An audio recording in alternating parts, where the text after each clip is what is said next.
Good morning विद्यार्थी मित्रों।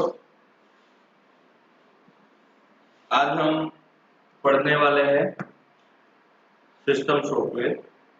तो सिस्टम सॉफ्टवेयर क्या है और जो सिस्टम सॉफ्टवेयर है वो हमें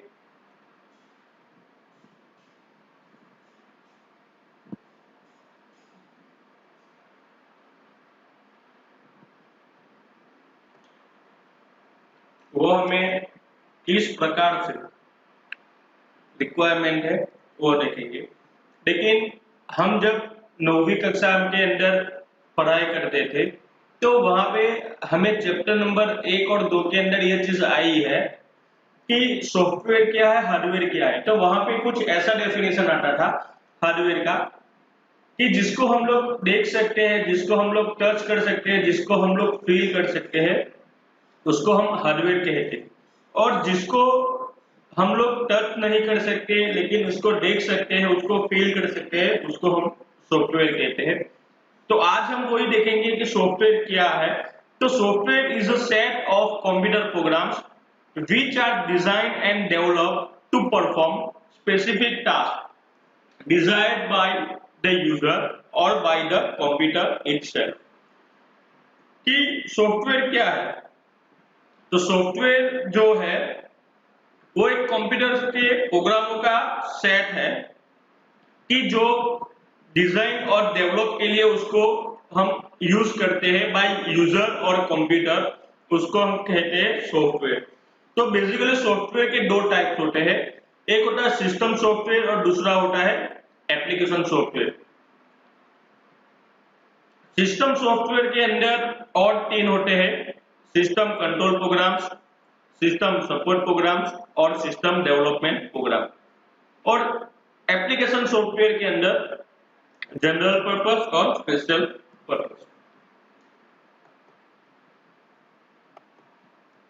आगे देखते हैं सिस्टम सॉफ्टवेयर क्या है। क्योंकि this system software is a collection of programs designed to operate, control and extend the processing capabilities of the computer itself. तो सिस्टम सॉफ्टवेयर क्या है? क्योंकि वो एक collection of programs designed to operate, control and extend the processing capabilities of the computer itself, it's called system software।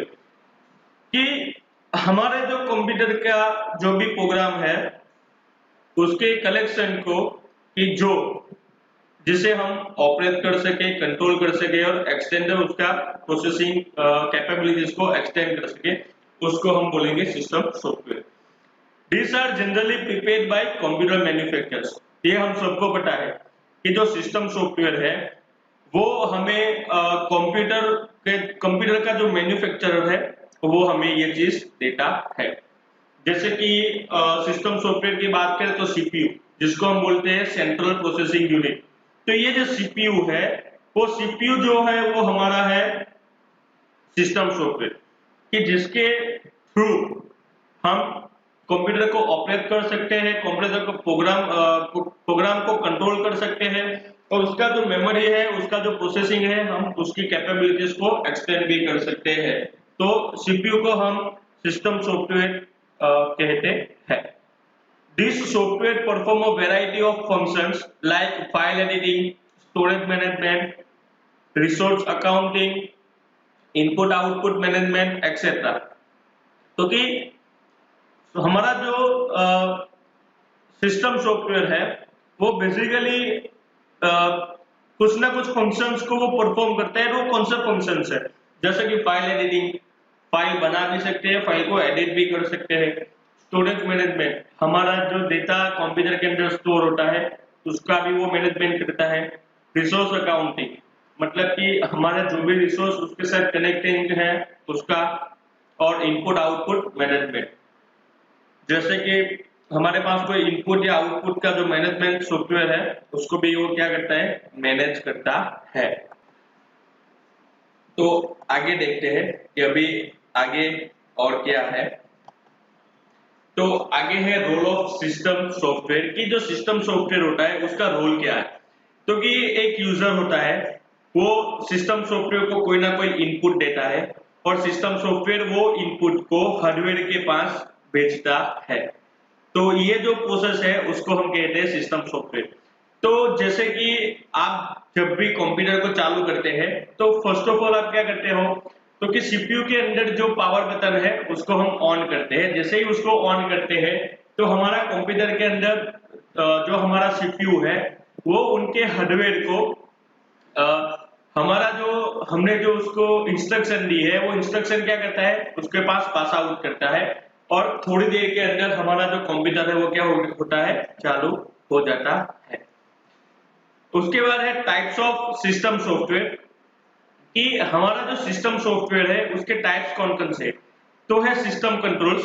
First system control program, they control the execution of programs, manage the storage and processing resources of the computer and perform other management and monitoring functions। Example OS, कि हमारा जो computer है उसके अंदर जो programmes है उसको execute करने का, स्टोरेज मैनेज डिवाइस को मैनेज करने का, उसके बाद हमारे कंप्यूटर के साथ जितने भी रिसोर्स लगे हैं वो सब रिसोर्स को प्रोसेसिंग करने का, उसको मैनेजमेंट करने का, उसको मॉनिटरिंग करने का, ये सब काम कौन करता है, कंट्रोल प्रोग्राम करता है। जैसे कि हमारी operating system. System support programs, they provide routine service functions to other computer programs and computer users। Example utility programs। हमारे जो कंप्यूटर की बात करते हैं तो कंप्यूटर के अंदर जब भी कंप्यूटर को हम चालू करते हैं तो उसकी बेसिक रूटीन प्रोसेस रहती है। जो प्रोसेस हमारे करता है उसको हम कहते हैं सपोर्ट प्रोग्राम। और तीसरा है डेवलपमेंट प्रोग्राम्स। तो ये क्या है कि ये जो डेवलपमेंट प्रोग्राम्स है वो हमें किसी न किसी पब्लिकेशंस के थ्रू हमें मिलता है। तो किसी न किसी पब्लिकेशंस उसको बनाती है। तो जैसे कि उसके अंदर एग्जांपल्स है language translators like interpreter, compilers and assemblers. हम इसी पार्ट के अंदर आगे देखने वाले हैं इंटरप्रेटर क्या है, कंपाइलर क्या है, असेंबलर क्या है। तो इंटरप्रेटर क्या है, तो जैसे ही हम जितना प्रोग्राम लिखते जाएंगे उसका वो ट्रांसलेट करता रहेगा, उसको कहते हैं इंटरप्रेटर। कंपाइलर क्या है, तो कंपाइलर जो है जो हमारा पूरा प्रोग्राम लिख देने के बाद जो कंपाइल करता है, जो पूरा प्रोग्राम लिख देने के बाद जो हमें आउटपुट मिलता है उसको हम कहेंगे कंपाइलर। और असेंबलर क्या है, तो कि जो हमारी जो असेंबली लैंग्वेज है वो असेंबली लैंग्वेज के अंदर से उसको मशीन लेवल लैंग्वेज के अंदर कन्वर्ट करके हमें जो आउटपुट देता है उसको हम कहते हैं असेंबलर। सिस्टम कंट्रोल प्रोग्राम्स, अभी हम सिस्टम कंट्रोल प्रोग्राम्स जो है उसको हम थोड़े विस्तृत से देखते हैं। क्योंकि an operating system is an integrated set of specialised programs that are used to manage overall resources of an operations of the computer। तो कि हमारा जो प्रोग्राम रहता है, तो हमारा जो ऑपरेटिंग सिस्टम है वो एक integrated set of specialised program का एक इंटीग्रेटेड सेट है कि जिसके अंदर हम हमारे सारे रिसोर्स को जो कंप्यूटर के साथ कनेक्टेड है, कंप्यूटर के ऑपरेशंस में यूज आने वाले जितने भी रिसोर्स है उसको वो क्या करता है, मैनेज करता है। आपको एक चार्ट दिया गया है, तो चार्ट के अंदर आपको ऑपरेटिंग सिस्टम है, उसके अंदर उसके अलग पार्ट्स है, language services, memory managers, information managers, scheduler, utilities. तो उसके अंदर भी अलग अलग आपको दिए गए हैं। तो आगे देखते हैं ऑपरेटिंग सिस्टम्स। ऑपरेटिंग सिस्टम के मेन फंक्शंस भी, तो कौन कौन से मेन फंक्शंस है, जैसे memory management, processor management, device management, file management, security, control over system performance and job accounting. तो ये जो सारे वो मेन फंक्शंस है। मेमोरी मैनेजमेंट का जो काम है वो मेमोरी को मैनेजमेंट करना है। प्रोसेसर मैनेजमेंट का काम है जो भी हम काम करते हैं, जो भी हम प्रोसेस करते हैं वो प्रोसेस को मैनेज करना। डिवाइस मैनेजमेंट, हमारे कंप्यूटर के साथ जो भी डिवाइस कनेक्टेड है उसको उसको मैनेजमेंट करने का काम डिवाइस मैनेजमेंट का। फाइल मैनेजमेंट, हम जो भी फाइल बनाते हैं उसको मैनेजमेंट करने का। सिक्योरिटी, हमारे कंप्यूटर के अंदर हम जो पासवर्ड्स वगैरह देते हैं उसको हम कहते हैं सिक्योरिटी। तो वो जो सारी चीज है उसको मैनेज करेगा security. Control over system performance, कि हमारे जो सिस्टम का ओवरऑल परफॉर्मेंस है उसको कंट्रोल करने का काम किसका है? कंट्रोल ओवर सिस्टम परफॉर्मेंस का। और जॉब अकाउंटिंग, कि आपको जो जॉब दिया गया है वो जॉब आपको किस टाइम पे करना है या किस लेवल से करना है, उसका जो भी इंस्ट्रक्शंस है वो जॉब अकाउंटिंग देता है। उसके बाद आगे है, तो ये जो सारी चीजें हुई वो हमारे ऑपरेटिंग सिस्टम्स की मेन फंक्शंस की बातें हो गई। लेकिन उसके बाद भी हमें पढ़ना है सिस्टम सपोर्ट प्रोग्राम्स, जैसे कि यूटिलिटी प्रोग्राम्स। जो हमारा यूटिलिटी प्रोग्राम्स है वो हमें पढ़ना है।